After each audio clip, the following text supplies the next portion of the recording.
بسم الله الرحمن الرحيم. النهارده 6/4/2011 جينا لكم في ميدان التحرير وعملنا لقاء مع بعض شباب الثوره. اتفضل مصطفى.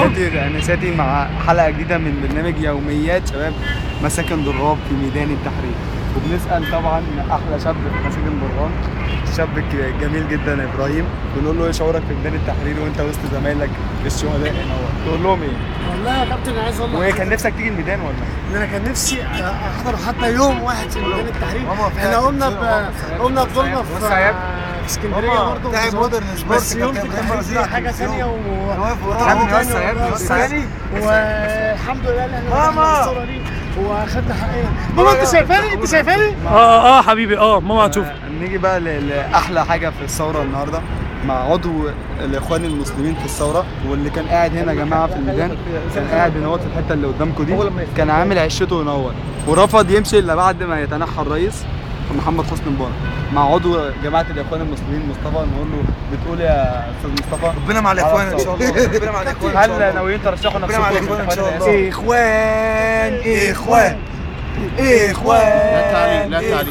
حقك يا استاذ، انت راجل محترم. احنا بنعتذر لمصطفى على المنظر اللي حصل في الندى، بس غصب عننا، ولازم الاخوان المسلمين يراعوا ان الشعب المصري يعني كده هوت يعني.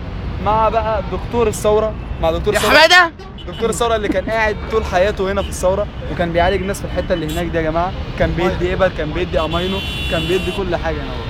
بنقول له ايه رايك يا حماده؟ ايه راي حضرتك في الثوره ويعني ان احنا اخدنا من وقت حضرتك في الثوره؟ ده عامل فيها عمرو دياب يا استاذ. وقفلت عيادتك وقعدت هنا في ميدان التحرير. تقول ايه؟ انا عايز اقول لك كان ايه يعني ولاد الكلب دول؟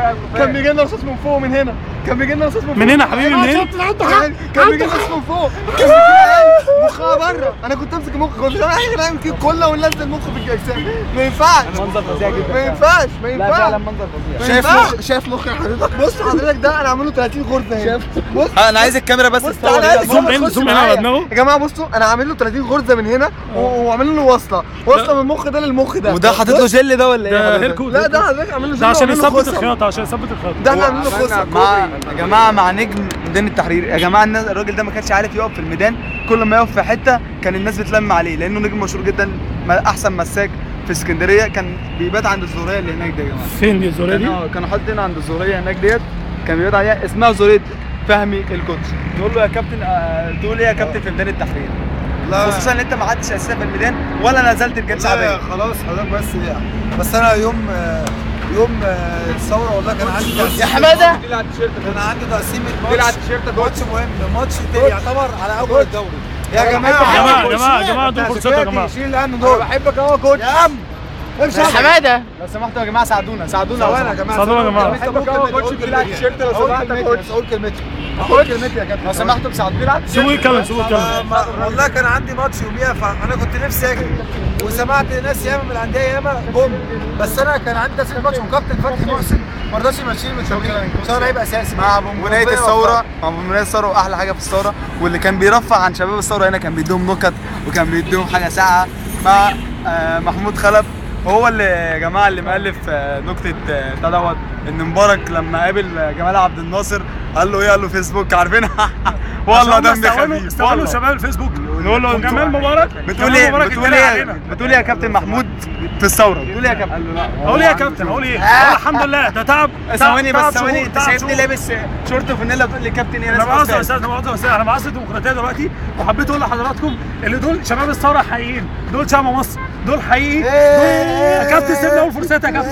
ثواني يا كابتن، ثواني يا كابتن، ثواني. بيقولوا علينا بناكل بيتزا، بيقولوا علينا بناكل ايه معناها ايه الحركه دي؟ لا دلوقتي ما فيش تكويس، دلوقتي كل حاجه بتطلع في التلفزيون. يعني انا اقول كلمتي محدش يقدر يجي جنبي.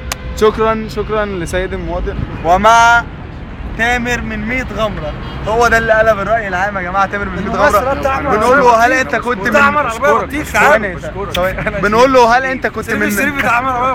انت كنت من فلول النظام القديم؟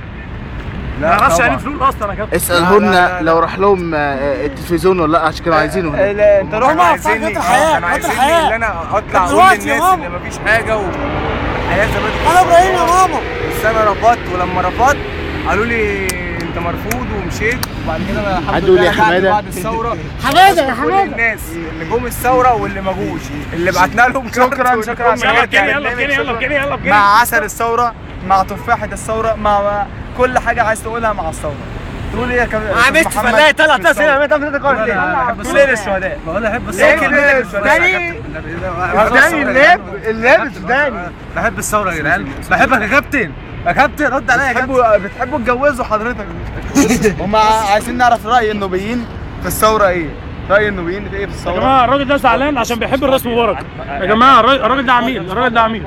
ده يا جماعه من فنون يا جماعه الراجل دوت زعلان القديم. عشان احنا كنا مصورين الفيديو ده قبل كده وعملناه تاني، بس يعني ما هوش كده ويستحل ده. ولازم تقول ايه؟ تقول ايه يا كابتن؟ يستحل ده. تعبر ايه؟ تقول ايه؟ هو يعني عايزين كلمه باسم النوبه. هو كان رافض اللي احنا قلنا الكلام ده، كان رافض. الرقصه شعبيه.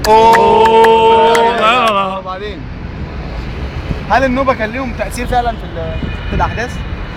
يا حماده اكيد طبعا احنا قمنا بالثوره لوحدين، احنا اللي قمنا بالثوره. قمنا بالثوره ايه؟ هتسرقوا الثوره، هتسرقوا الثوره.